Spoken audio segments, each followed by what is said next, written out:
Hi friends, இன்றைக்கி பேபிஸோட chewing ஸ்கில்ஸை develop பண்ணக்கூடிய ஒரு ப்ராடக்ட் பற்றி பார்க்க போகிறோம். அதுதான் ஃப்ரூட் நிப்ளர்.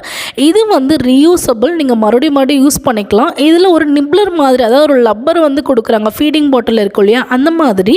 அது வந்து ரீயூசபிள், நீங்கள் வாஷ் பண்ணி திரும்ப திரும்ப யூஸ் பண்ணிக்கலாம். அதில் நிறைய ஹோல்ஸ் எல்லாம் கொடுத்துருக்காங்க.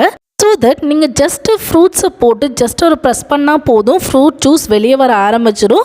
படத்துலேயே பார்க்க முடியும், நான் ஜஸ்ட் ஒரு ப்ரெஸ் தான் பண்ணேன், ஜூஸ் வந்து தாராளமாக வெளியே வருது. ஸோ பேபிஸ்க்கு ரொம்ப ரொம்ப ஈஸியாக இருக்கும். அண்ட் தென் அதில் வந்து லாக் பண்ணிக்கிற மெத்தடும் இருக்குது. ஸோ அதனால் மெஸ் ஆகவே ஆகாது. ஃப்ரூட்ஸ் எல்லாம் வெளியே வந்துடும் அப்படின்னு சொல்லிட்டு ஒரி பண்ணிக்காதீங்க. பேபிஸ்க்கு வந்து இது நம்ம கொடுக்குறப்போ அவங்க ஈஸியாக வந்து ஹேண்டில் பண்ணிப்பாங்க. நம்ம தியா வந்து 6 monthsங்கிறனால நான் தான் கையில் பிடிச்சி அவளை வந்து என்கரேஜ் பண்ணிகிட்டு இருக்கேன். இதே கொஞ்சம் பெரிய குழந்தைகளாக இருந்துச்சுன்னா அவங்களே ஈஸியாக கையில் வந்து பிடிச்சி ஹேண்டில் பண்ணிப்பாங்க. ரொம்ப ரொம்ப இம்பார்ட்டன்ட். அவங்க மெஸ் பண்ணுறாங்க அப்படின்னு சொல்லிட்டு நீங்கள் ஒரி பண்ணிக்கவே பண்ணிக்காதீங்க. மெஸ் பண்ணால் தான் அவங்க பழகுவாங்க.